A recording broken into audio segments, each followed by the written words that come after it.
Magandang umaga po sa ating lahat. Good morning po mga kapatid. Morning po sa atin pong mga bisita at mga panauhin at welcome po sa atin pong bahay-sambahan, the Lord's Temple. Bago po tayo magpatuloy sa pakikinig ng mensahe ng Panginoon sa umagang ito, ay muli po tayong manalangin. Aming dakilang Diyos, pinupuri ka namin sa lugar na ito, sa umagang ito, Panginoon. Karapat-dapat ninyong tanggapin ang lahat ng mga papuri at pasasalamat at mga pagsamba galing po sa inyong mga nilalang. Patuloy na kinikilala namin ang inyong katapatan, ang inyong kabutihan, ang inyong kagandahang loob sa aming lahat. Kung bakit kami naririto, bakit kami may lakas, bakit kami nakakatayo, ay dahil lamang po sa inyong biyaya. Patuloy, Panginoong Diyos, na sa loob ng amin pong gawain ay kayo ang siyang maparangalan, kayo lamang, Panginoon, ang siyang mapapurihan. Kahit ngayon sa kapahayagan ng inyong mga salita at mensahe ay kayo pa rin ang maging sentro ng aming mga puso at isipan sa buong oras ng amin pong gawain. Mangusap ka sa amin, Panginoon, at malayang makakilos ang inyong banal na espiritu sa aming kalagitnaan. At nawa, Panginoon, sa lahat ng aming iisipin, sa lahat ng aming sasabihin, sa lahat ng aming gagawin, kayo lamang ang siyang malwalhati at maitaas. Patuloy na kayo ang siyang amin pong pinagdiriwang, Panginoon, sa araw na ito. At kayo lamang, Panginoong Diyos, ang tumanggap ng lahat ng aming papuri. Salamat, O Diyos, ito ang aming dalangin sa pangalan ng aming Panginoong Jesus. Amen. Purihin po natin ang Panginoon sa umaga pong ito. Kamusta na po ang bagong taon niyo, mga kapatid? Kamusta na po? No? Sobrang saya ba? Sobrang lungkot? Sobrang hirap? O parang wala lang? No? Depende po yan sa inyo pong kalagayan ngayon. At sana'y nasa mabuti po tayong kalagayan sa oras po na ito. Nakaraang linggo, nangusap po ang mensahe ng Diyos sa atin ukol sa napakahalagang tema ng panibagong taon nga po, patungkol sa pagiging matibay or being steadfast. No? Alam natin, marami sa atin, alam natin ang realidad kung bakit kailangan nating gawin ito. Kahit na ilang araw pa lamang po ang lumilipas sa taong 2025, marami po sa atin maaaring nakaramdam na po ng matinding kabigatan, mga matitinding mga pagsubok ukol sa panibagong taon na dumating po. Dala-dala nito ang mga panibago at mga pagbabago sa ating buhay, mga bagong pagkakataon, bagong panimula, bagong paraan para po gawin ang atin pong mga layunin. Ngunit dala-dala din po nito ay ang maraming mahihirap po na bagay. No? Ang taong ito, ang panibagong taon sa anumang panahon ay isa pong biyaya ng buhay at ng buhay at patuloy na pagsama at pangangalaga ng atin pong Panginoon para po sa atin. But we cannot deny the trials, the challenges that are common to all people. Kailangan nating paghandaan ang mga bagay na ito. Ihanda natin ang ating sarili para po sa layunin ng Panginoon, para po sa ating mga buhay. At to do that, we have to be prepared physically, mentally, emotionally, and most of all, spiritually. Huwag po tayong mapanghinaan ng loob sa mga hindi inaasahang mga kaganapan o pangyayari, mga hindi inaasahang mga disappointments or even sorrow. No? Kundi maging matibay po tayo, maging secure po tayo sa ating posisyon na kay Kristo Jesus sa kabila ng maraming mga bagay na pwedeng mangyari, pwedeng maging kasawian. Ang mananampalataya po ay meron po laging pag-asa. Amen po ba? Lagi po tayong may pag-asa, hindi po ito nawawala. Ano pa man ang dalhin sa atin ng panibagong taong ito. Maaari nating kaharapin ang buhay ng may tapang, ng may lakas ng loob. Hindi dahil malakas tayo, hindi dahil marami tayong ipon, hindi po dahil marunong tayo, kundi dahil kasama natin ang Panginoon. Siya ang nagbibigay sa atin ng buhay at ang biyaya niya po ay lagi po nating kasama. Kaya para po sa mensahe natin ngayong umaga pong ito, ngayong araw na ito, ang pamagat po natin ay nasa linyar pa rin po ng ganitong tema, no? Be strong in the Lord. No? Be strong in the Lord. No? Mga kapatid, mga bisita at kahit po sa ating mga panauhin, atin pong tignan, patuloy na unawain at abangan at paghandaan ang mahaba-habang mga araw pa sa taong 2025. No? Muli, ang buhay ay isang kaloob, isang regalo ng atin pong Panginoon. At dapat po natin siyang pasalamatan palagi dahil po dito. Pero para po tayo ay makapagpatuloy, kailangan din po nating mamuhay ng may malalim na pananampalataya po sa Kanya. If we wish to not just survive, no? Minsan yun na lang po yung goal, to survive, no? But if we wish to do more than just survive, if we wish to flourish, if we wish to be fruitful, if we wish to be victorious, kung itong naisin po natin, kailangan po natin talagang umasa sa atin pong Panginoon. Ilang mga paalala po ang atin pong tatalakayin ngayong araw po na ito upang tayo po ay gabayan, upang tayo po ay samahan sa lahat ng ating gagawin, sa lahat din po ng ating kakaharapin. Number 1 is that God's grace renews us. No? It is only by grace. No? Sakto na naman po yung kanta atin pong inawit po kanina. No? Only by grace, why we can do even anything sa buhay po na ito. Dahil lamang po sa biyaya ng Diyos. Hindi lamang po ito limitado sa atin pong mga handog, sa atin pong mga pagsamba. Hindi lamang po ito limitado sa atin pong relasyon sa Diyos. Yes, napakalaking bagay po ng kagandahang loob ng Diyos sa usaping ito, pero it extends beyond our activities inside of the church, inside the body of Christ. It is only by grace we can do anything in this life. Para tayo ay makabangon, para tayo ay makapagtrabaho, para po tayo ay makakilos, para tayo ay makapaglingkod o makasunod sa Diyos. It is only by grace. And this grace renews us. No? Continually gives us life. No? Minsan na tayong dinatnan ito sa atin pong malagim na kalagayan sa buhay at pinagkalooban tayo ng buhay galing po sa Diyos. Sabi nga po ni Apostol Pablo sa aklat po ng Roma, Kabanata 6, 3-4, hindi ba ninyo alam na tayong lahat na nabautismoan kay Kristo Jesus ay nabautismoan sa Kanyang kamatayan? Sa makatuwid tayo ay namatay na at nalibing na kasama niya sa pamamagitan ng bautismo upang kung paanong binuhay muli si Kristo sa pamamagitan ng dakilang kapangyarihan ng Ama, tayo rin ay magkaroon ng panibagong buhay. Ang panibagong buhay na ito, marami po sa atin ay nakakaalam na po. It is many layers. Marami po itong patong-patong o sapin-sapin na mga bagay na tinutukoy.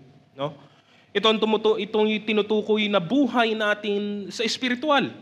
Ito'y tumutukoy sa buhay po nating mamanahin ang eternal life. No? Ang buhay na walang hanggan na galing lamang po sa Ama. Ito'y tumutukoy sa panibagong buhay natin sa kasalukuyan. No? The new life that is in Christ that is experienced even now in this life. No? Lahat ng ito ay angkop dito sa mensahe at sa salitang atin pong binasa. Ito ang buhay na galing po sa Diyos. We have been saved by His grace and given bountiful blessings that nothing else could measure up to. No? Ito ang buhay nila, mga taong sumampalataya at nanalig kay Kristo, patuloy na namumuhay sa pananampalataya lamang sa Kanya, patuloy na ipinapamuhay ang kanilang pananampalataya sa pamamagitan ng kanilang pagsunod, ng kanilang masunuring buhay alay sa Diyos. No? The grace of God does not only give us life, but it continually restores us as we go about our day-to-day activities. No? Masarap pong pakinggan ang biyaya po ng Panginoon in the context of eternal life. Pero doon nakakaligtaan ng ilan na hindi lamang ito para sa hinaharap, ito din naman ay para sa kasalukuyan. No?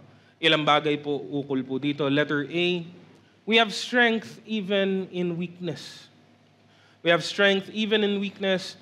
At basahin po natin yung binasan nyo rin po kaninang umaga sa 2 Korinto, Kabanata 4, talatang 16. Sabi po, kaya't hindi kami nasisiraan ng loob kahit na humihina ang aming katawang lupa. Patuloy namang lumalakas ang aming espiritu araw-araw. Sa katunayan, ang konteksto ng mga talatang ito po ay bahagi po ng mas mahabang usapin. Bahagi po siya ng mas mahabang diskurso ni Apostol Pablo sa Kabanatang 4 ng Korinto. Masyado pong mahaba at masyado pong malawak kung isasama po natin lahat para sa mensahe ngayong umaga. Pero ito'y may kinalaman, una sa lahat, sa kanilang paglilingkod. Sa paglilingkod ni Apostol Pablo at kasama ng kanyang mga kasamahan, mga naglilingkod sa Diyos sa pamamagitan ng kanilang kanilang commitment doon sa ebanghelyo ng ating Panginoong Hesukristo. No? Ang laging bungad ni Apostol Pablo sa bahaging ito ay ang ideya ng hindi po sila pinanghihinaan ng loob. Bakit po? Kasi sa konteksto ng mga kabanatang ito, mga kabanatang nauna po dito, at kahit sa mga susunod pa pong kabanata sa aklat ng 2 Korinto, you get the sense, you get the feeling of hardship and trial. And again, it's para po sa maraming mananampalataya, lalo na po sa mga matatagal na, it's very commonplace, very common sense. Wala na po sa atin yan Baka nga hindi na po nagre-register yan ng buong-buo sa isip po natin because we have gotten used to it. Wala pong masama po doon. Kasi nga yan naman po ang isa sa mga main themes ng Bible po, lalo na po sa Bagong Tipan. The trials, the hardships, the persecutions, and the sorrows that we must suffer and endure habang tayo'y nandito sa mundo. But again, look at it with fresh eyes. Parang tingnan nyo po muli, balikan nyo ang mga talatang ito ng may, parang ng may, ng may bagong pananaw po, Here were people serving God. Ito ang mga tao na naglilingkod sa Diyos. Nang wala pong halong pandaraya, nang wala pong halong, alam niyo ito, anong tawag po dito, nang wala pong halong katusuhan o panglalamang, kung ikukumpara natin syempre sa pagtatrabaho sa sanlibutan. Alam mo yon? Ganon lagi ang relasyon sa sanlibutan, hindi po ba? Yung boss ay laging iniisip kung paano siya dinadaya ng kanyang empleyado. Habang yung empleyado din, iniisip niya kung paano siya nilalamangan ng kanyang boss. At gumagawa sila parehas ng paraan paano lamangan ang isa't isa. Kasi ganun sa mundo. Common yun sa sanlibutan. But here, it was not like that. Serving God will never be like that. Here were people dedicated to this truth, to this cause, to this mission of proclaiming the gospel. And yet, amazingly, sa isang banda, you would see na bakit ganon nga ba? Bakit yun lang naman ang gusto nilang gawin? Kabi-kabila ang hirap. Kabi-kabila ang kalaban. Kabi-kabila ang oposisyon. Yun yung unang clue. Yun yung unang clue sa kalagayan po ng mga mananampalataya kay Kristo. Even though ang layunin mo, ang gusto mo lang naman ay paglingkuran ng mabuti ang Diyos at ang ginagawa mo ay para sa Diyos, it will not stop opposition. God will not take it all away. I believe na marami sa ating mga kahirapan ay tinatanggal at inaalis ng Diyos. Hindi na natin yun malalaman kasi tinanggal na nga ng Diyos. Hindi mo na alam yun. Pero sa maraming pagkakataon, hindi naman po din inaalis ng Diyos ang lahat ng mga kahirapang ito. So nandun ang problema.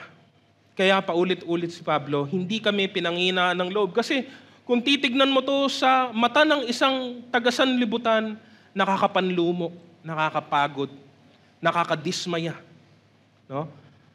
Gusto mo pwedeng kung ikaw ay tumitingin lang gamit ang pisikal mong mata, baka gusto mo na lang itong sukuan o talikuran. No? Kaya yun po yung kanyang pangungusap dito. No? Sa umpisa ng Kabanatang 4, pagpapatuloy nito hanggang sa talatang 7, talatang 12, no? Pinapaliwanag niya sa mga taga-Korinto ang katotohanan ng kanilang kalagayan. Hindi din po, alam niyo, hindi din po nagkukunwari si Paul na para bang wala siyang problema, na para bang hindi siya nahihirapan, no? He's not doing this to impress the unbelievers, nor is he doing this to impress the believers, no? Hindi siya nagbibida-bida ng wala pong dahilan. He's telling it as it is.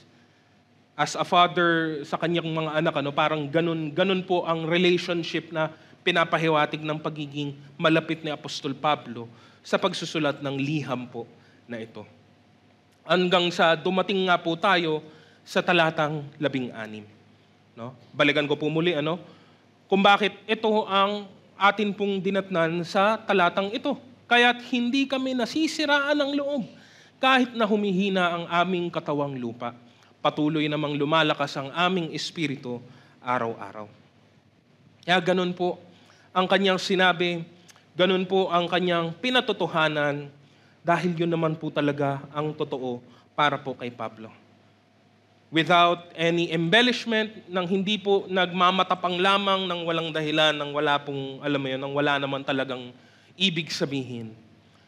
Pinapahiwatig ni Apostol Pablo na totoo ang mga bagay na ito. No? Humihina ang ating katawan araw-araw. No? Mas madali pong makita po yan kung ikukumpara mo po yan taon-taon. No?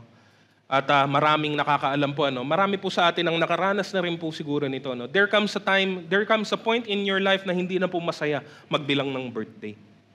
No? Pag bata ka, excited ka lagi sa birthday mo. Darating ka po sa edad. Yung mga wala pa po doon, darating po kayo sa edad na ayaw nyo na pong, gusto nyo na lang pong kalimutan yung birthday ninyo.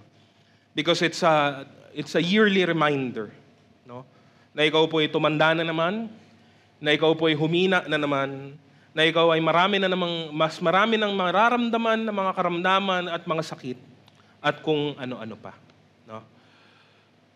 Every day, we pay a toll. No? Nagbabayad po tayo ng buwis sa katawang lupang ito. No? And that's just kahit wala ka pang ibang ginagawa. Dagdag mo pa ang maraming problema at kahirapan, both visible and invisible, both immediate and long-term. Makikita mo po na nakakapagod po talaga ang buhay na ito. No? Mas lalong nakakapagod kung wala ka po sa Panginoon. Mas lalo pong nakakawalang gana kung wala po tayong pinanghahawakan kahit anong bagay na espiritual. But even then, even if you are with God, you are in Christ, no? These things, sinasabi po ni Paul, are inevitable. Hindi po natin to tuluyan or totally maiiwasan sa lahat ng oras at sa lahat ng pagkakataon. Paul knows of the truth that God continually renews us because Paul himself has experienced this many times. No? Ang refreshment ng Espiritu ay malaking bagay po para po sa mananampalataya. No? Nadadaig po nito ang anumang kabigatan, anumang kalumbayan na galing lamang po sa pisikal na bagay. Death and decay are inevitable. Hindi po natin yan mahahadlangan, hindi po natin yan mahihinto. No? At wala naman talaga tayong balak gawin po yun. No? Kailangan lamang nating alagaan at pakaingatan ang pisikal na katawan para maging kagamit-gamit sa Diyos. That's it. No? Hanggat merong ibubuga ang atin pong pisikal na katawan, katawang panglupa, gamitin po natin para sa Panginoon kasi alam natin isang araw ay sisingilin po tayo ng Diyos. No? However, God renews our spirit daily. He gives us strength.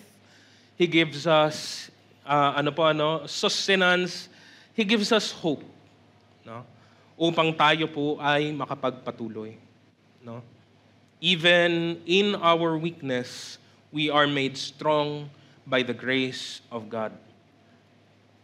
Pagpatuloy po natin, letter B, we have glory at the end of suffering. Excuse me. Sa sumunod naman pong talata, no? Verse 17, ang bahagya at panandaliang kapighatiang dinaranas namin ngayon ay magbubunga ng kagalakang walang hanggan at walang katulad. No? Again, dahil nga po sa konteksto na po mismo na atin pong tinukoy kanina lamang, tanggap na ni Apostol Pablo na intindihan na niya ito, patunayan na niya ito, naranasan na po niya ito, at marahil marami sa atin ganito man din ang naranasan na.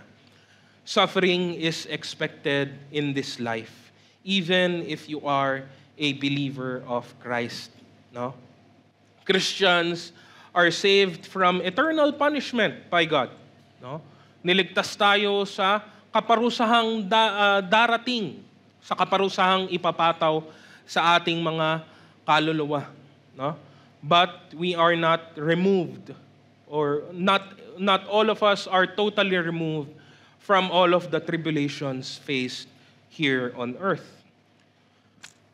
Sa katotohanan pong ito, ilang bagay din po ang dapat po nating tandaan bilang mga mananampalataya. Una, let us be mindful not to make light the suffering of others.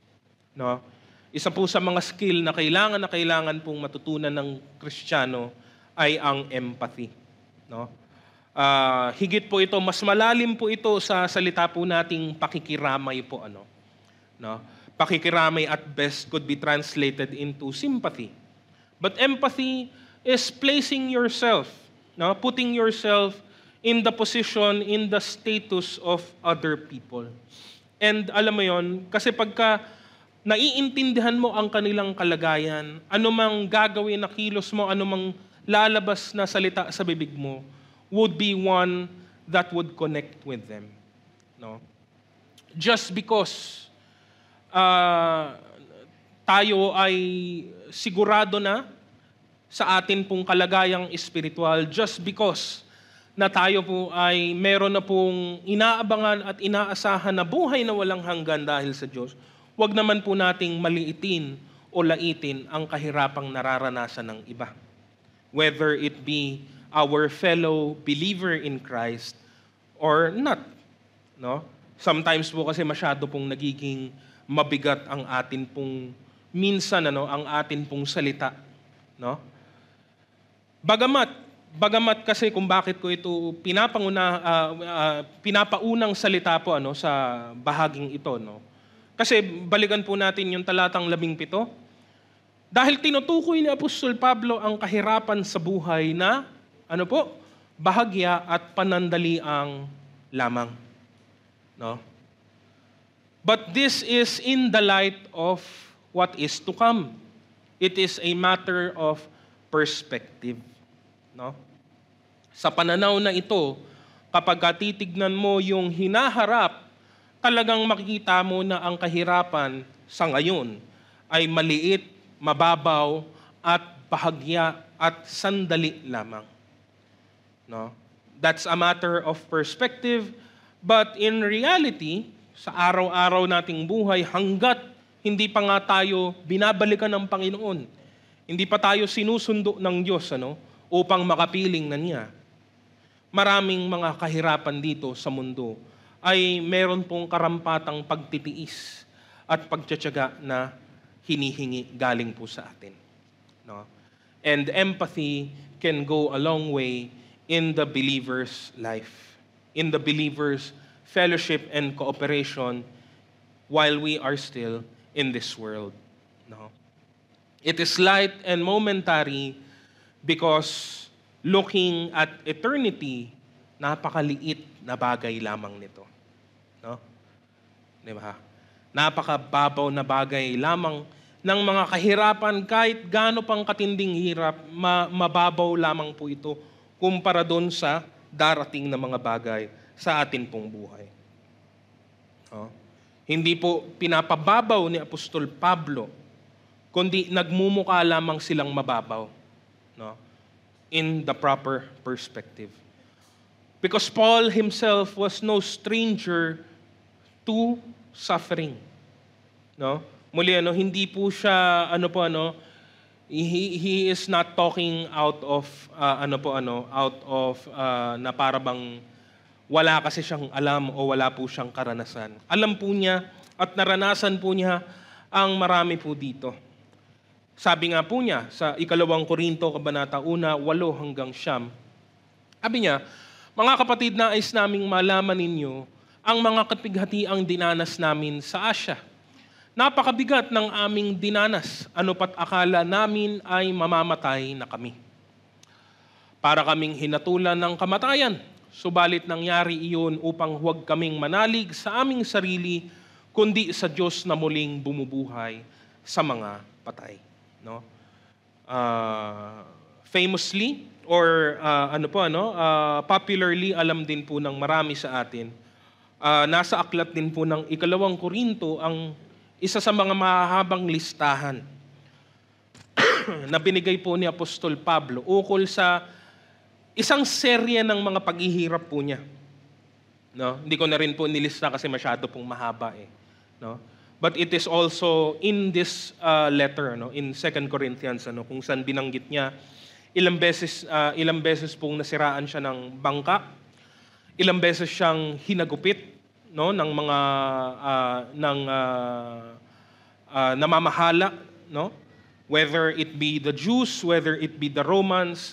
Ilang beses po siyang nakaranas ng pighati at kahirapan sa iba't ibang pagkakataon, no. Puwera pa yung nabanggit po niyang tinik sa laman, dito din po sa liham na ito niya ibinahagi ito, no. And I would say with confidence, no, sa isang banda, na marami sa atin hindi pa po umaabot doon sa karanasan o kahirapan na naramdaman at pinagdaanan ni Apostol Pablo. Marami sa atin nahirapan na, pero I don't think katulad ng paghihirap po ni Apostol Pablo, no. Pero paano niya nasasabi ang mga bagay na ito? Again, that's what is amazing about these words, that are coming from God's servant. No? Nasasabi niya ito dahil nga sa nararapat at tamang perspektibo na binigay ng Diyos sa kanya. Alam ni Apostol Pablo na mahirap man ang kanyang mga naranasan, ultimately all of these are just temporary. They're just temporary. Kahit ang sakit, kahit ang karamdaman, kahit ang kapighatian, kahit ang kakulangan, kahit ang kawalan, all of these are just temporary. No? Beyond this present suffering, we know for a fact that we have the glory of God that is waiting for us in heaven. No? Kaya't pag yun yung mahalaga what is your focus? Kung ikaw ay naghihirap at ang focus mo ay doon lamang din sa iyong paghihirap, ang paghihirap mo ay magiging matindi, mahaba, masalimuot at mabigat. Kung ikaw ay naghihirap pero ang focus mo ay nandoon sa kalwalatiang nakaabang sa iyo sa langit, sa presensya ng Panginoon, ang paghihirap mo ay nagiging magaang, nagiging madali, nagiging abot kaya po kahit na parehas lang naman ang paghihirap na ito. No? We can continue even if we know the worst is yet to come. No, ganyan po dapat ang mananampalataya. Hindi natin iniisip na the worst is behind us. Hindi po. Kaya nating magpatuloy kahit na iniisip natin isipin mo, ang pinakamahirap na problema sa buhay mo hindi pa po dumarating.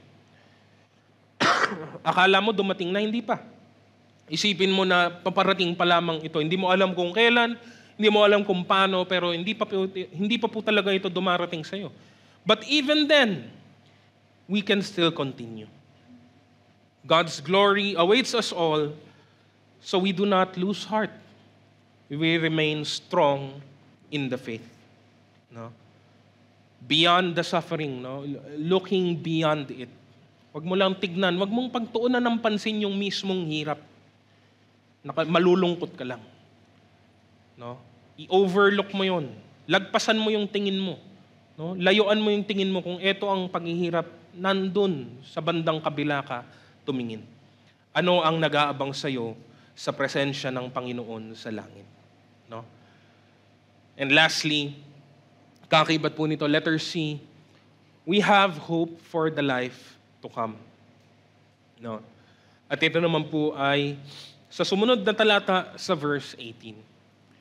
Kaya't ang paningin namin ay nakatuon sa mga bagay na di nakikita at hindi sa mga bagay na nakikita. Sabagat panandalian lamang ang mga bagay na nakikita, ngunit walang hanggan ang mga bagay na di nakikita. No? Ito ang punto ng reality, the eternal reality, the eternity that we must look forward to. No? Tanggap ng marami kahit sa sanlibutan na panandalian lamang ang buhay dito sa lupa. That's not a secret. Hindi naman po yung sikreto, hindi naman po yun tagong karunungan sa mundo. But see what the world, the flesh, what the response of the world or the flesh is to that truth. Dahil saglit lamang ang buhay ko, kaya't ipipilit kong ipasok at kunin ang lahat ng bagay na masasarap para sa akin. No? Isang araw mamamatay tayo, isang araw mamamatay ako, kaya't bago ko mamatay, gagawin ko lahat ng gusto ko. Gagawin kong lahat ng masarap sa buhay na ito. At walang makakapigil sa akin. No? Kasi, tama naman, tingin nila, sandali lamang ang buhay, meron ka lamang isang buhay, isang araw ay mamamatay ka, and that is their response. No? Kung totoo nga na pagkatapos ng buhay at kamatayan ay wala nang kasunod, sila na po siguro ang matatawag nating pinakamatalinong tao dito sa mundo. Kung dumating ang kamatayan at pagtapos ng kamatayan ay wala na, ang sarap nga ng naging buhay nila. No? Saglit lamang ang buhay nila pero napakasarap ng kanilang karanasan sa napakaikling buhay na meron sila. But we know for a fact that this is not true. We know for a fact that God's Word tells us of the truth that is to come. No? Minsan nga lang talaga mabubuhay ang tao. Meron lamang talagang isang buhay ang tao. Maikli lamang talaga ang buhay ng tao. Pero pagkatapos ng kanyang buhay, ano po ang darating? There comes eternity. Darating ang pangwalang hanggan. At ang tanong po dyan, ang napakahalagang tanong po dyan, where will you spend your eternity after this life? No? Yun yung kulang sa pananaw ng mga nasa taga-sanlibutan. They see the end, kaya kailangan mong, punuin yung basket mo bago ka makarating ng exit. The Bible tells us that this end, the end of this life, is only the beginning of eternity. No? At yun ang dapat po nating alalahanin palagi. Sometimes, hindi naman talaga natin nakakalimutan. I don't think anybody can forget this. Hindi naman po ata posible yan. It's just, we get distracted. Nadidistract po tayo, nasa sideline po tayo, no? Nawawala po tayo sa wisyo, no? At madalas ay na-overwhelm po tayo ng maraming bagay dito sa mundo. We have to keep always in mind the eternity that is to come. No? We see the unseen, not in the literal sense, but because we have been made aware by God. God has caused our eyes to open. No? Kaya't hindi na lamang tayo nakatuon dito lang sa mga bagay na panandalian, dito lang sa lupang ito. No? Dahil alam natin lahat ng ating nakikita, lahat ng ating naaamoy, naririnig, nalalasahan, nadadama, isang araw lahat po yan ay may katapusan. No? Huwag tayong magtiwala doon sa ating mga bagay na kaya lamang hawakan. No? Because beyond the physical is the eternal. At mararanasan lamang natin ito. Muli, ganun pa rin sa pamamagitan lamang ng biyaya ng ating Panginoon. If you are in Christ, your eternity is with Christ. If you are not in Christ, then sad to say, your eternity is without Christ. At maliwanag po ang Biblia kung ano ang pinapatukuyan ng dalawang magkaibang bagay na ito. The first is our home in heaven, in the presence of God. The second is an eternal punishment in the fires of hell. Wala pong gitna. Wala pong neutral ground po dito. Dalawa lamang po ang papupuntahan ng tao. At dapat niyang siguraduhin ito bago siya abutan ng kamatayan. Ilang araw na lamang po, nakakalahati na po agad tayo sa unang buwan ng taon. No? Ilang tulog lang, nakakalahating taon na po tayo agad. No? Diba? Sabi nga diba, marami na pong ganyang biro, hindi po ba? No? Nasa taong 2025 na tayo, ako pinoproseso ko pa lang yung nangyari noong 2022. No? Doon ko pa lang ninanamnam ano bang mga naganap sa taong iyon. Masyado pong mabilis ang pagtakbo ng panahon. Yun po ang ini-imply ng mga ganitong kaisipan. No? May mga tao na nagdiriwang ng kanilang kaarawan. No? May mga iba naman po, hindi na po naabutan ang kanilang kaarawan. No? The world continues forward for the meantime, but we know that one day everything will cease. Salamat na lamang po sa Diyos because He renews us day by day. Siya po ang dahilan kung bakit po tayo nakapagpapatuloy araw-araw. We are strengthened by His grace. To be certain in our Christian life, we need to continually have faith. No? At tunghayan naman po natin yung number 2, excuse me, God's faithfulness secures us. No? Mabuti po ang Diyos. Ang Diyos po natin ay hindi po nagbabago at hindi po siya kahit kailan magbabago. Amen po ba? Yan po ang atin pong Panginoon. God is as consistent as He is eternal. No? Hindi po siya nagsisinungaling and He is worthy of all our trust. Kaya ang dapat na nararapat lamang na atin pong pag-respond sa Kanya ay tunay na pananampalataya. Hindi po isang mababaw na pananampalataya, hindi po pananampalataya sa salita lamang, kundi isang tunay, malalim, at meron pong lubusang kaunawaan na pananampalataya kung sino siya at kung ano ang kanyang mga ipinahayag sa pamamagitan ng kanyang mga ginawa. Sabi nga po ng Biblia, those who put their trust in the Lord are never put to shame. No? Sabi po sa Isaiah 26, 3-4, binibigyan mo ng lubos na kapayapaan ang mga may matatag na paninindigan at sa iyo'y nagtitiwala. Magtiwala kayo kay Yahweh magpakailanman, sapagkat ang Diyos na si Yahweh ang walang hanggang koblihan. No? The only path we must take is to trust God, and that is only done through our faith. Without faith, we are unable to receive His benefits for us.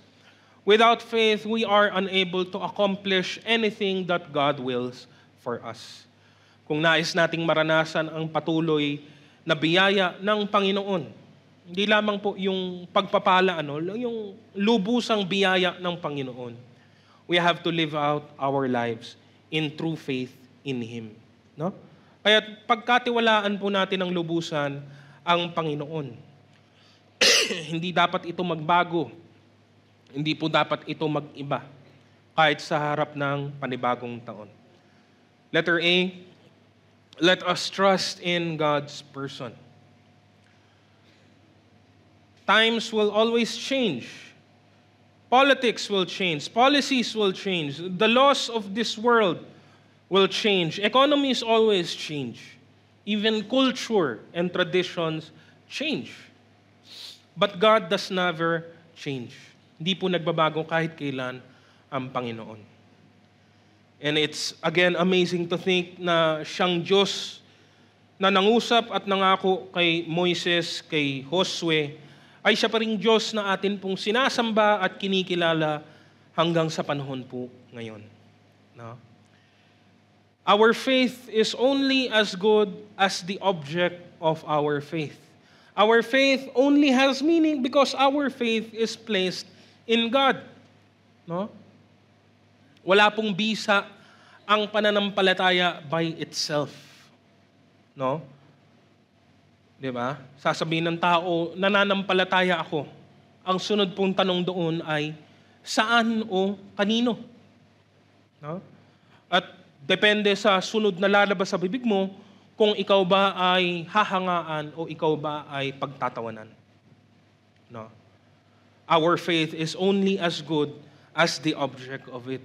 The object of our faith, kung kanino nakatuon ang ating pananampalataya, should none other be than our everlasting God. Pinapakilala ng Diyos ang kanyang sarili sa atin. Pinapakilala ng kanyang mga salita kung sino ang Diyos. Sabi po sa aklat ng Bilang 23:19, ang Diyos ay hindi tao na magsisinungaling o magbabago ng kanyang isip. Nagsasabi ba siya ng hindi niya ginagawa? Nangangako ba siya ng hindi niya tinutupad? No? Mga rhetorical questions po, no? Of course, the answer is no. Never yon ginawa at never yon gagawin ng Panginoon. He is always truthful in all that He is, in all that He has done, and all that He will do. God is not only truthful, alam natin sa statement ng ating Panginoong Jesus, ano? He is Himself the truth. Siya mismo ang katotohanan. No? At ang palad po natin dahil itong walang hanggang Diyos ay hinayaan niyang kilalanin natin siya. Makalapit tayo sa Kanya. No?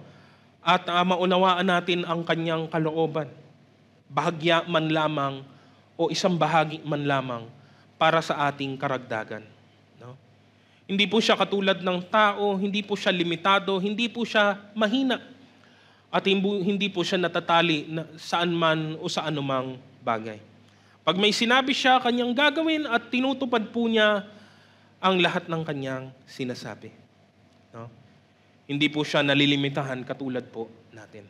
Sabi po sa Isaias 14:24, ang Panginoon ng mga hukbo ay sumumpa, gaya ng aking binalak, gayon ang mangyayari, at gaya ng aking pinanukala, gayon ang mananatili. Hindi tayo nananampalataya sa ating sarili. Hindi tayo sumasampalataya sa iglesia. Hindi tayo sumasampalataya sa tao, sa pastor, sa sino mang tagapamuno. Ang karapat-dapat lamang pong maging object ng atin pong pananampalataya ay ang atin pong Panginoon. Sa Kanya po nakatuon ang atin pong pananampalataya. Forever and always. Dahil magbago man po ang anumang bagay, magbago man po ang lahat ng bagay sa buhay po natin, manatiling tapat at matatag ang atin pong pananampalataya sa Kanya. Dagdag ko pa po, no? Hindi lang tayo nananampalataya dahil wala lang, dahil sinasabi lang natin. No? Bakit ka naniniwala na mangyayari ang bagay na ito? Basta. Hindi po yun pananampalataya. Yun po ay, hindi ko alam anong pong tawag po doon. Well, you can call it what it is. It is blind faith. Hindi po ganun ang pananampalataya ng isang mananampalataya. Diba? Naniniwala ka bang pagpapalain ka ng Panginoon? Opo. Bakit ka naniniwala? Basta. That's useless. That's meaningless. That's nothing. Meron pong ibig sabihin ang atin pong pananampalataya. Meron pong pinagmumulan ito. Meron pong basihan po ito. Pag-isipan nating mabuti. Unawain po nating mabuti. Intindihin po nating mabuti. Kasi kung hindi po natin yun masagot, walang kwenta ang atin pong pananampalataya. It's as useless as yung mga pinapalabas na pananampalataya dito ng sanlibutan. No? Kita nyo naman po nung nakaraan, yung pista na nakalipas. Parang dagat po ang tao sa dami. Sila man ay nananampalataya. Just believing in something to be true does not make it so. Hindi po ganun ang pananampalataya natin. May basihan ang lahat ng atin pong ginagawa. May basihan ang lahat ng ating pinaniniwalaan. Siguraduhin mo na alam mo ito. You owe it to God. You owe it to yourself. No? Walang ibang makikinabang dyan kundi ikaw din naman. No? Hindi po ito isang bulag na pananampalataya or a faith of well wishes. No? Siguro, malay mo, makasakali, pwede naman, di naman masama, hindi po ganon ang pananampalataya natin. Hindi po dapat maging ganon. We trust in a God that is able. We trust in a person who has revealed himself to us, who has made himself known, who has shown us many wondrous works.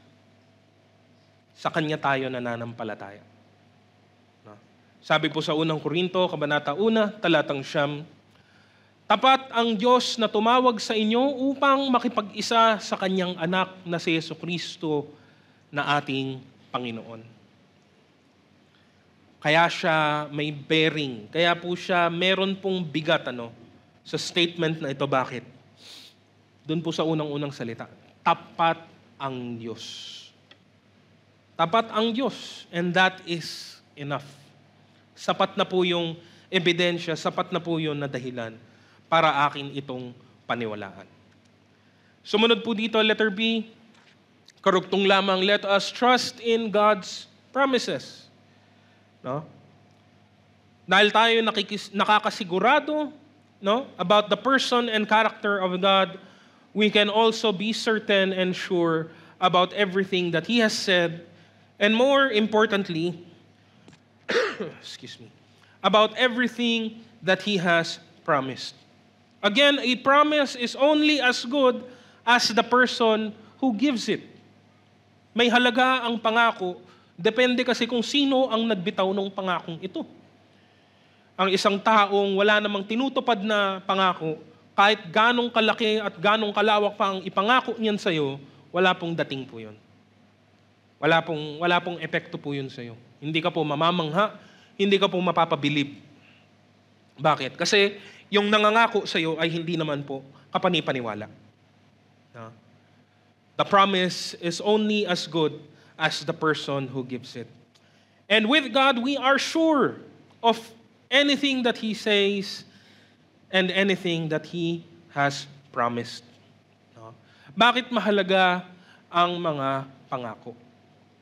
Karamihan, kundi man lahat ng atin pong mga pinangahawakang pangako, kung bakit natin ito pinangahawakan, ay dahil hindi pa rin po ito natutupad.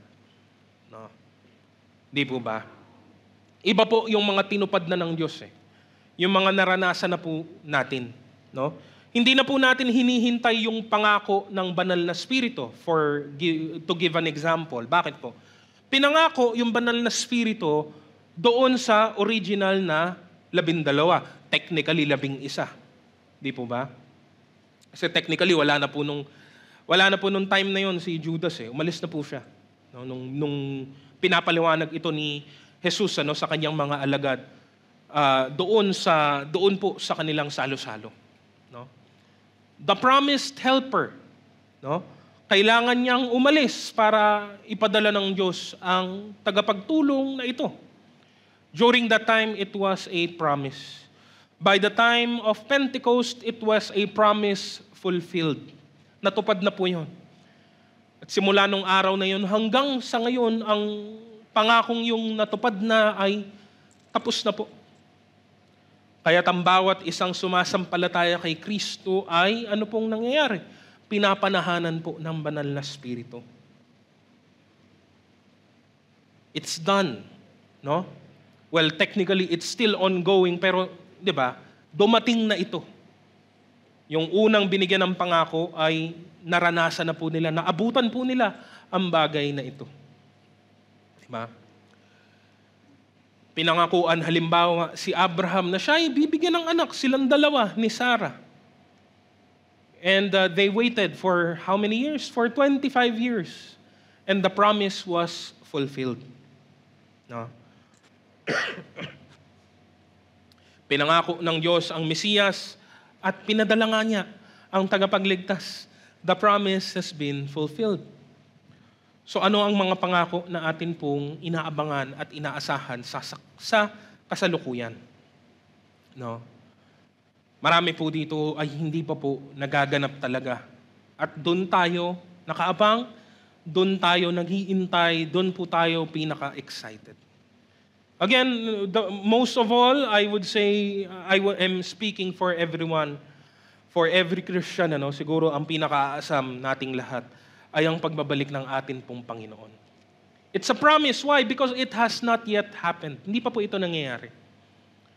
Kaya siya pangako pa rin dahil inaabangan natin ito at iniintay. Pero kung babalikan mo ang track record ng Diyos, no, buksan mo yung logbook, yung record book, tignan nga natin, ano yung mga pangako ng Diyos? At tignan mo, anong mga tinupad na pangako ng Diyos? Everything that He has promised, He has done. No? Paano yun? Paano yung mga blanco pa? Paano yung mga pangako na hindi naman natupad? Ibig sabihin, hindi pa ito natutupad. Ibig sabihin, isang araw ito din ay tutuparin. Kasi ganun po ang katapatan ng atin pong Panginoon. Lahat ng kanyang pinangako ay kanyang tutuparin. Kaya pagkatiwalaan natin siya sa kanyang mga pangako. Sabi po sa Isaiah 41 verse 10, huwag kang matakot sapagkat ako'y kasama mo, huwag kang mabalisa sapagkat ako'y Diyos mo, aking palalakasin ka, oo, ikaw ay aking tutulungan, oo, ikaw ay aking aalalayan ng kanang kamay ng aking katwiran. Binigay ito ng Diyos, similar statements to this verse. Maraming beses binitawan ng Diyos sa kanyang mga tinawag na lingkod. And every time, He fulfilled His promise. Every time na binitawan niya ang ganitong mga salita, tinupad niya ito sa buhay ng kanyang mga lingkod. No? Magmula kay Abraham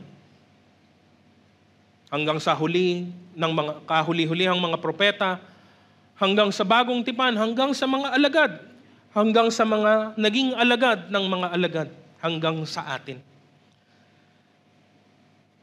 Sa atin, pinanghawakan natin ang katotohanan ito. No? Marami sa atin, malapit ang talatang ito ng Hebreo, Kabanata 13, talatang 5. Sabi po dito, huwag kayong magmukhang pera at masiyahan na kayo sa anumang nasa inyo, sapagkat sinabi ng Diyos, hindi kita iiwan ni pababayaan man. Yan ay pwede nating panghawakan kasi yan po ay salita ng Diyos. At hindi po nakikipagbiroan ng Panginoon sa anumang bagay na kanyang sinasabi. No? Sabi ko nga kanina, no? Pangako sa mga alagad hanggang sa mga naging alagad nila, ayan po nakasulat sa atin pong likuran, sa inyo pong likuran. No? Yan po ang paborito kong part ng Great Commission, no? Yung huling verse. And surely I am with you always to the very end of the age. No? Sasamahan niya tayo magpakailanman. No? Hindi po niya tayo iiwan, hindi niya po tayo pababayaan. Kaya't mapagkakatiwalaan po natin ang salita ng atin pong Diyos. Sabi po sa Juan 10:27 hanggang 28, ito ang mahalaga para po sa ating mga alagad, para po sa ating mga anak. Nakikinig sa akin ang aking mga tupa. Nakikilala ko sila at sumusunod sila sa akin. Binibigyan ko sila ng buhay na walang hanggan. Kailan may hindi sila mapapahamak at hindi sila maaagaw sa akin ninuman. No?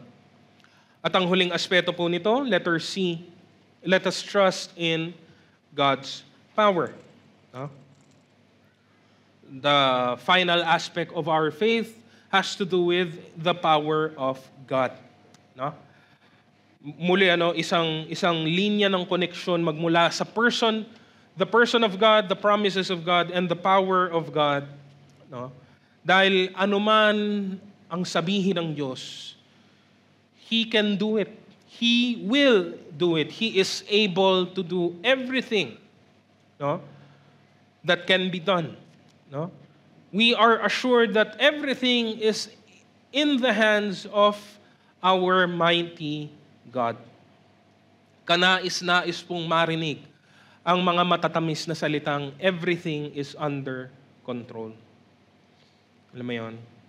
Di ba kahit sa buhay po natin, di ba? Sa mga emergency, sa mga gipit na mga sitwasyon, pag nakarinig ka ng mga salitang, kalma ka lang. No? Everything is under control. And it is not a person, not any human being that tells us this, but it is God. Everything is under the full control of our Lord. Huh?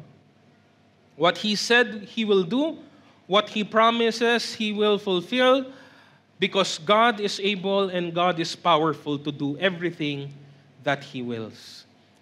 Meron po tayong matinding limitasyon, tayong mga tao. Meron po tayong linya na kahit anong gawin po natin, hindi po natin mahihigitan o malalagpasan ang linya na iyon. Pero ang Diyos wala pong limitasyon. Ang Diyos wala pong anumang pumipigil sa Kanya. Wala pong anong bagay na imposible sa atin pong Panginoon. No? Nothing is difficult or hard for the Lord to do or to fulfill.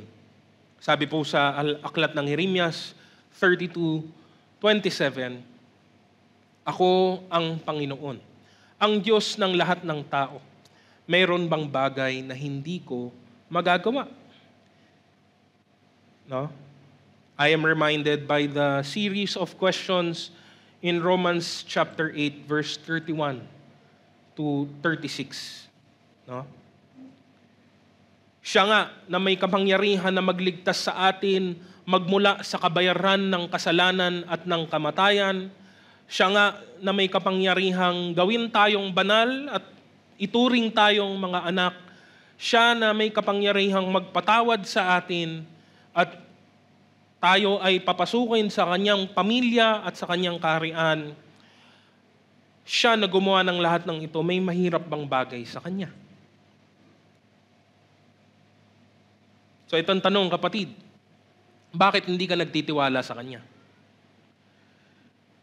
Bakit hindi mo inalalagak sa Kanya ang buong pagtitiwala mo? Meron po partial Marami po sa atin partial.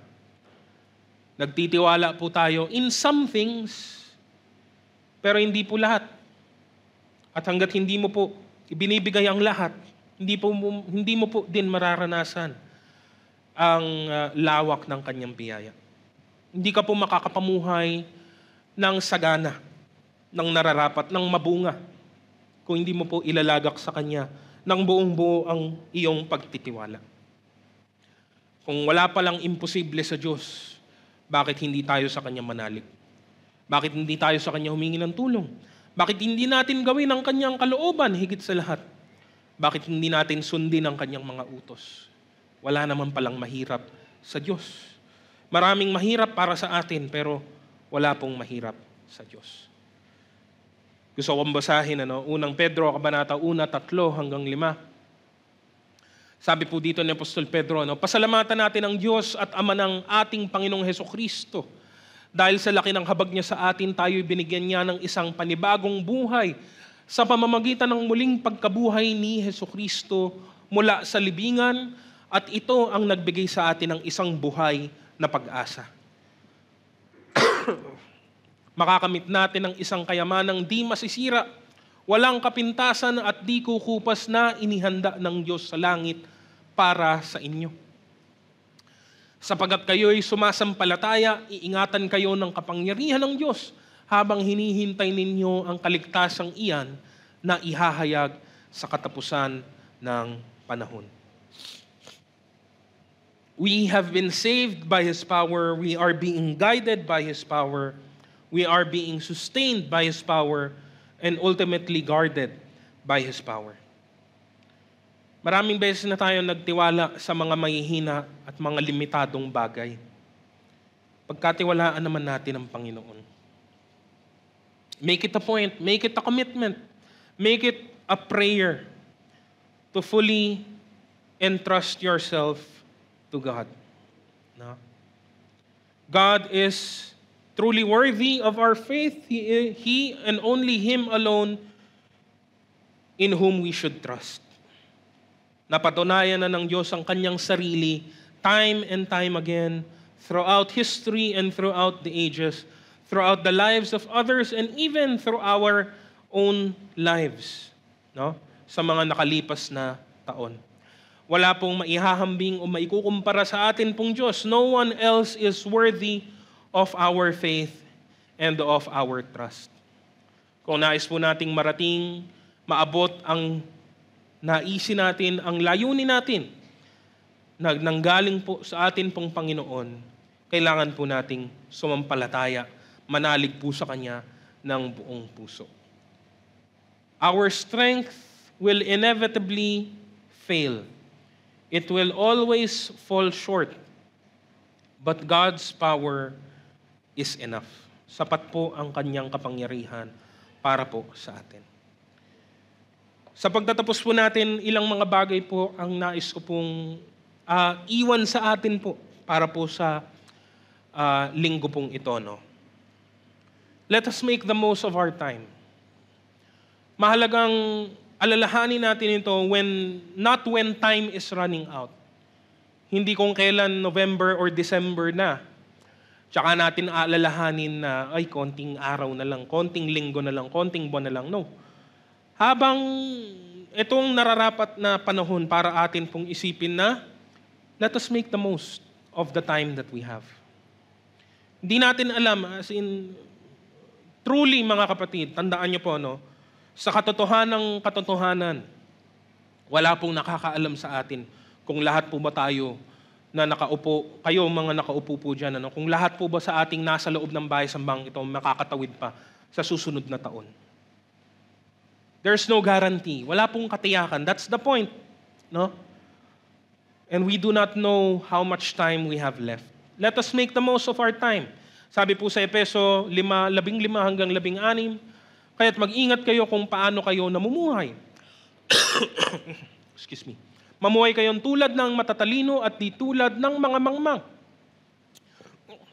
Samantalin ninyo ang bawat pagkakataon na kayo'y makagawa ng mabuti sapagkat punong-puno ng kasamaan ang daigdig ngayon. Excuse me. Make the most, no? Puno ng kasamaan, punong-puno ang sabi. Hindi ko alam kung paano, parang kada taon mas dumadagdag yung kapunuan no? Akala mo nung nakaraang taon puno na, akala mo sagad na, hindi pa pala may isasagad pa. Parang kada taon na lang dumadami, tumataas yung pwedeng isagad na kasamaan dito ngayon sa lupang ito. Sa buong kalawakan ng daigdig na ito. And time is limited, life is limited, our energy, our resources are limited. Let us live with wisdom. Ilang mga bagay po, alinsunod po dito. Number 1 is to focus on God through His Word. We want to please God. We want to glorify God. We want to place our trust in God. We must know God continually. We must know about God personally. No? On a personal level po ito. Kailangan sa atin pong sariling puso, sa atin pong sariling damdamin, alam nating totoo po ito. No?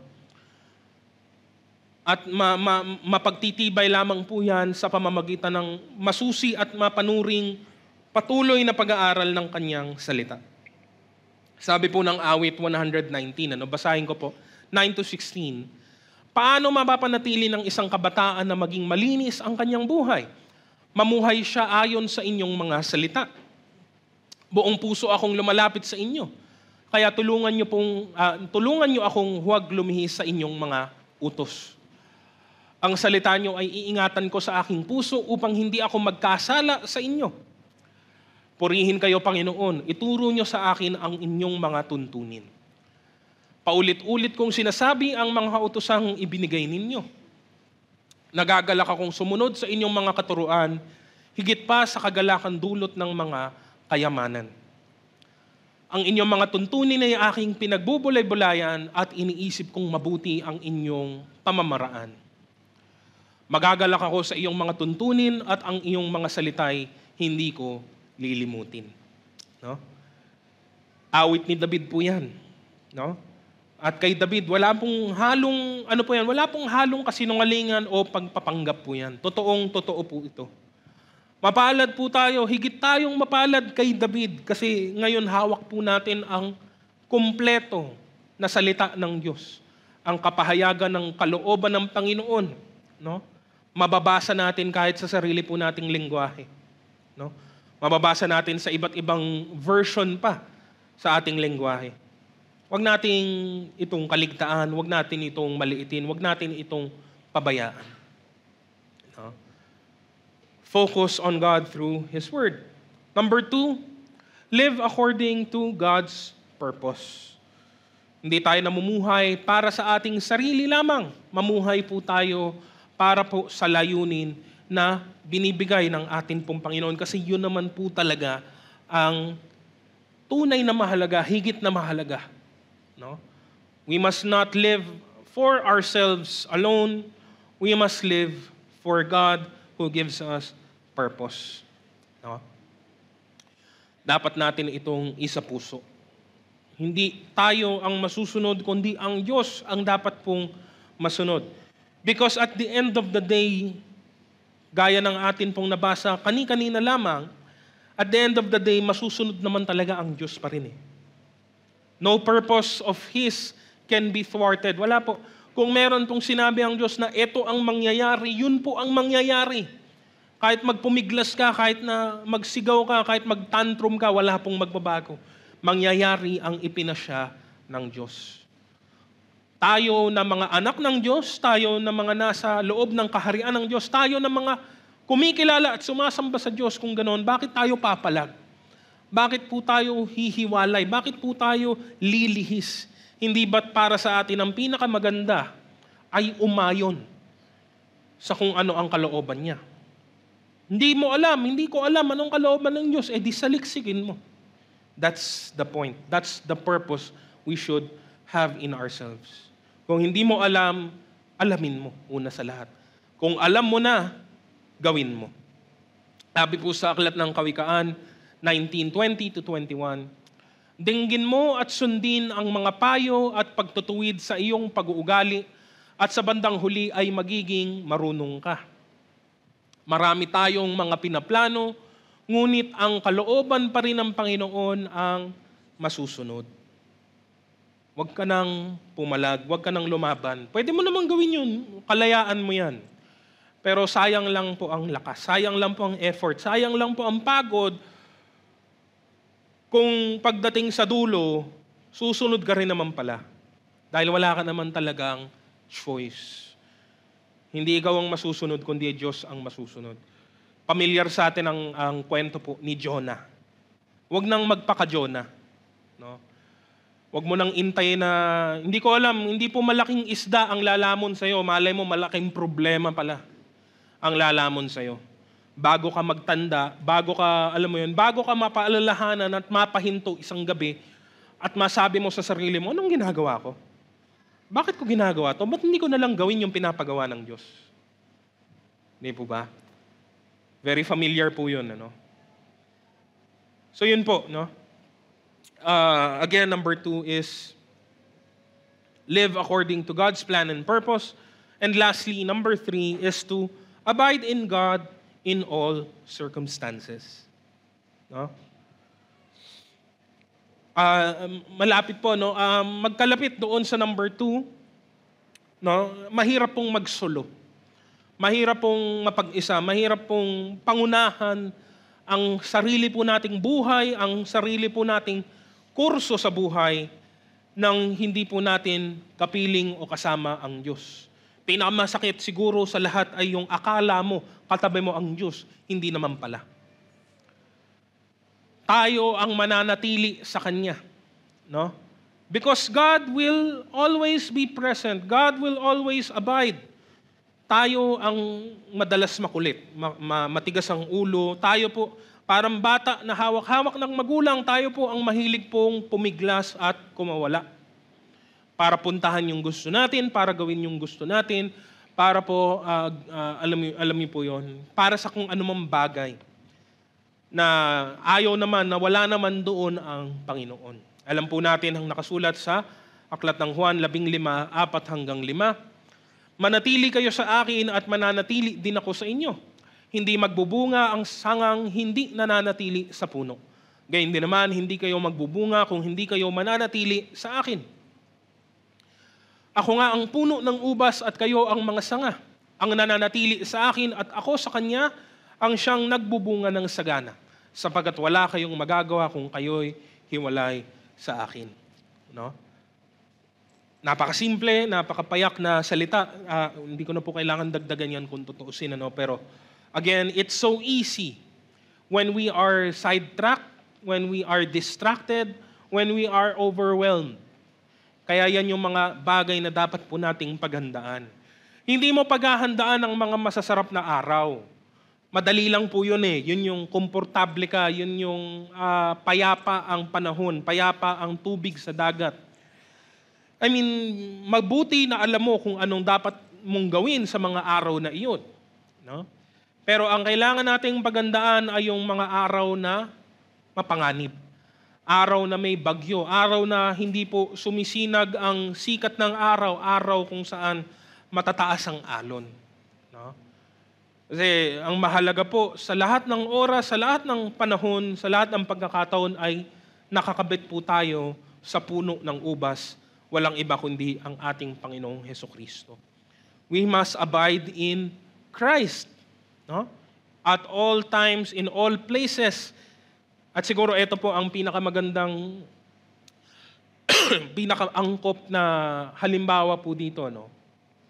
Alam po natin ang mga lugar, alam po natin ang mga dako kung saan hindi tayo pinapapunta ng Diyos, hindi tayo pinapalapit ng Diyos, at mas lalong hindi tayo sasamahan ng Diyos. Alam natin po yun. Alam po natin ano ang mga dakong iyon. Number 1 thing that I'm talking about again is sin, kasalanan. Mga dako ng kasalanan, mga dako ng pagsuway, mga dako ng disobedience. Hindi po tayo sasamahan ng Diyos doon. Wala po ang presensya ng Diyos doon. No? Ang meron po doon ay parusa at hinanakit. No? Alam po natin ang mga bagay na ito. Kaya manatili po tayo sa Diyos. Manatili po tayo sa Diyos. Ibig sabihin, manatili po tayo sa Kanyang kalooban. Manatili tayo doon sa mga bagay na alam nating kasama natin ang Panginoon at hindi tayo iiwan ng Panginoon. So, muli po, balikan po natin yung tatlo. No? Yung tatlong bagay po, Let us make the most of our time, and we can do this by focusing on God through His Word, by living according to God's purpose, and by abiding in God in all circumstances. Para po sa ating pagtatapos, gaya ng sinabi ko po ng simula, kamusta na po yung bagong taon po ninyo? No? Alalahanin po natin what matters most in life. No? Lagi pong may pahirap, lagi pong may pagdurusa, lagi pong may pagsubok, lagi pong may mga mga kapighatiang nakaabang at nag-iintay sa atin, no? Pero hindi na po ito dapat bago sa atin, magpatuloy po tayo, no? Let us continually do our work, fulfill our duties. Let us be strong in the Lord, no? Kailangan natin pagtibayin ang atin pong pananampalataya, isang tunay na pananampalataya na magiging matibay at matatag sa harap ng lahat, sa kabila ng lahat ng mga problema. No? Maging tunay ang pagtitiwala natin sa Diyos. Kung tunay ang atin pong pagtitiwala sa Kanya, ito ay may karampatang pagsunod po sa Kanyang kalooban. Let me repeat again, be strong in the Lord. Basahin ko po yung verse sa Ephesians chapter 6, verse 10, bilang pagwawakas, magpakatibay kayo sa kalakasang galing sa Panginoon at sa Kanyang dakilang kapangyarihan. Purihin po natin ang Panginoon sa umaga pong ito.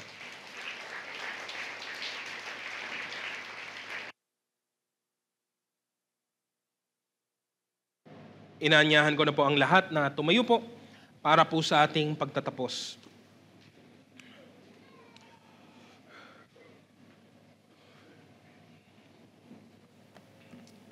Tayo po ay manalangin. Aming dakilang Diyos, muli ay nagpapasalamat kami sa umagang ito. Salamat sa mensahe na inyong hatid. Salamat sa kapahayagang ito, Panginoong Diyos, kahit nasa ikalawang linggo pa lamang kami ng Enero. Alam po naming marami na po ang mga pagsubok, kahirapan at mga suliraning dumarating sa amin pong mga buhay. Salamat dahil nandiyan kayo palagi, Panginoon. Hindi kayo nakakalimot at mas lalong hindi kayo nagpapabaya sa buhay ng inyong mga anak. Kaya naman, matutunan po namin ng lubusan ng aral sa umagang ito na magtiwala kami ng buong puso sa inyo. Maging totoo at dalisay at puro ang amin pong pananalig sa inyo, Panginoon. At huwag ito maging mababaw lamang. Maging totoo ang aming pananalig at mapatunayan namin ito sa pamamagitan ng aming paggawa, sa pagsunod namin ng inyong kalooban at sa pagtupad namin sa inyong mga kagustuhan, Panginoon. At patuloy ninyo kaming samahan at gabayan, hindi lamang sa buwan na ito, kundi sa nalalabi pang mga buwan sa loob ng buong taong 2025. Patuloy na kayo ang siyang manguna, patuloy na kayo ang siyang sumama sa amin, at patuloy na maging matagumpay ang amin pong buhay bilang inyong mga anak at bilang mga mananampalataya. Maraming salamat sa inyo, Panginoon, at sa inyo namin ibinibigay at ibinabalik ang pinakamataas na papuri at ang lahat ng kalwalatian sa umagang ito. Tanggapin po natin ang bendisyon. Pagkatapos ninyong magtiis ng maikling panahon, ang Diyos na bukal ng lahat ng pagpapala ang siyang magbibigay sa inyo ng kaganapan, katatagan, at isang saligang matibay at di matitinag. Siya rin ang humirang sa inyo upang makihati kayo sa kanyang walang hanggang kalwalatian kasama ni Kristo. Sa kanya ang kapangyarihan magpakailanman at ang lahat ng pinagpala sa umagang ito ay magsabi ng Amen. Purihin po natin ang Panginoon at magbatian po tayo sa bawat isa.